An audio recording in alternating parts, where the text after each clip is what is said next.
we talked about Shannon and Weaver's model, which was linear, if you remember, and then we talked about Osgood and Wilbur-Schramm's model, which was circular.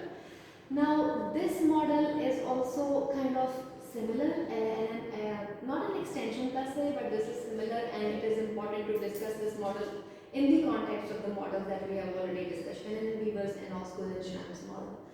Alright, what does the word helical mean? What is a helix? Helical. So now, helical shape is Spiral. kind of a spiral shaped thing. If you just think about something that like winds like this, see that. So like other models, dance model is again named after its presenter, the person who proposed the model. His name was Frank Dance, and the model is named after him, and it's called helical model because he said, he proposed that communication, actually the process of communication works like a helix. And for that reason, we will talk, I'll show you that model shortly. So for this reason, we call it the Dance helical model.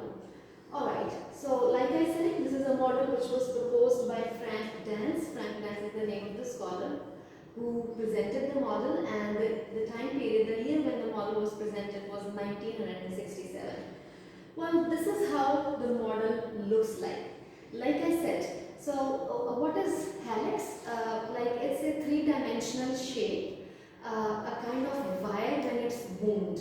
Like when you wind a wire, let's say around a cylinder or around a cone-shaped figure, just imagine what shape it takes. It would become like a helix. That is why we call it helical model, because you see, it goes like a helix. And another feature that you can see here is that the flow of communication is upward. Do you see that? This arrow indicates this feature. And then you also see that, you can also see from this picture that the circle is becoming bigger, right? It begins from this point, maybe from this dot, and then it goes, it's smaller here, it gets bigger here, bigger, and then it keeps going. And it goes in the form of a helix, in the form of a spiral. Now, this is definitely not a linear model of communication. We already have talked about what linear is. A linear, when you consider its definition, like in mathematical terms, linear is something that goes straight in a line. If you remember Laswell's model, just recall Laswell's model. Who says what in what channel, in which channel, with what message to whom, with what effect. That was a linear model.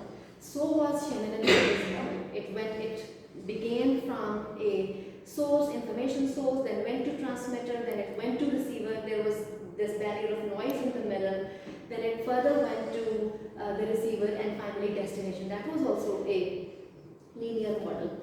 Then we talked about Schramm and Osgood's model, which was circular, because it said that it begins from an encoder and then it goes to a decoder and then comes back, like it was like a circle. However, this is helical. So that is why, we have discussed linear model, then we discussed the circular model, and here we are discussing a helical model. Each models, we need to be mindful of this fact that all of these models, each model has its limitations, like its good aspects and its bad aspects as well. What may be the limitation of this model? Its limitation is that it's not a good tool for a detailed analysis of communication process, is it? No, we actually do not. I mean, it doesn't talk about the feedback element. It doesn't talk about the, let's say, the encoder, decoder, or information source and all these things.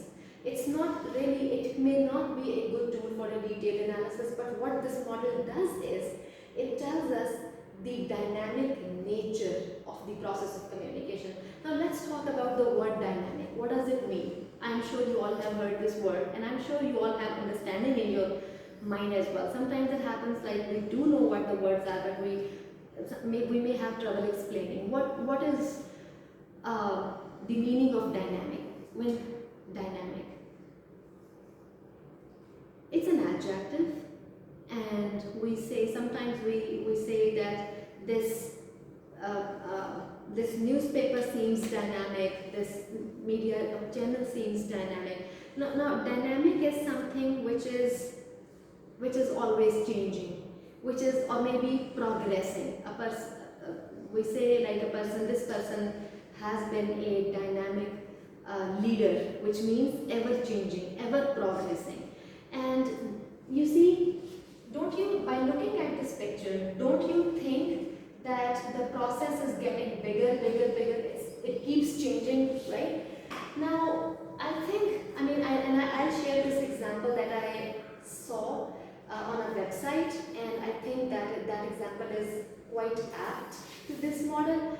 I saw this example when I was actually studying the model myself on internet. It's the website is communicationtheory.org. It says that consider the example of a child. How do children communicate? The first communication they do is crying. When a child cries, he is communicating.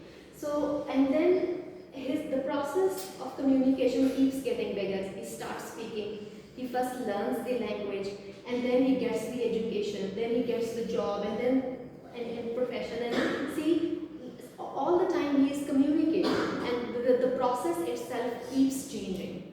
So, in helical model, the basic thing that one can study is the ever-changing nature of communication process. I just gave you the example of a baby, like how the process of communication keeps getting complex for him. I can give you another example that comes in my mind whenever I see helical model, and then I may ask you to come up with some more examples. I think communication, the process of communication, the phenomena of communication, it has this feature that it keeps changing. Let's think about the history of the history of human communication.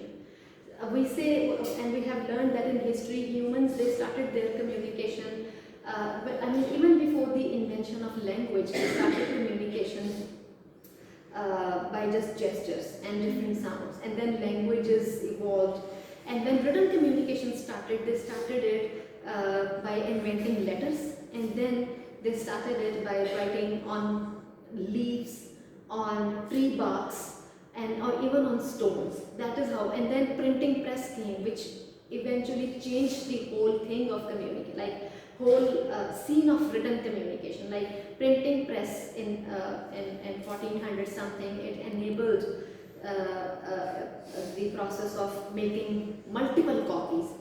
And then think about the development of electronic communication. Radio and telephone came.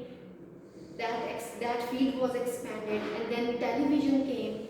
The field of electronic communication, television, it expanded it further, and then internet has took it to great heights. Internet.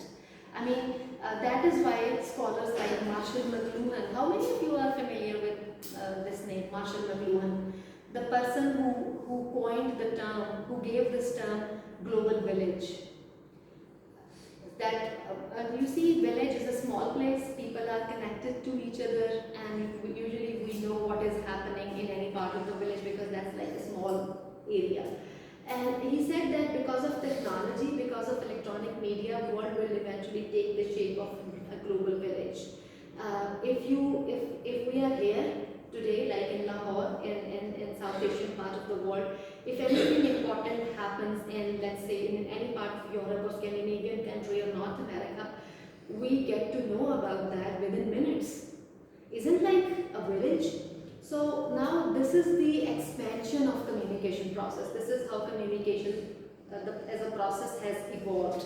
And this is the best quality of this model, that it describes the dynamic nature of the process of communication. It describes the ever-changing nature of, like, I took this picture from Dennis McQuaid's book, Dennis and Randall's book, and in the description you can see Dan's helical model showing the dynamic nature of the communication process.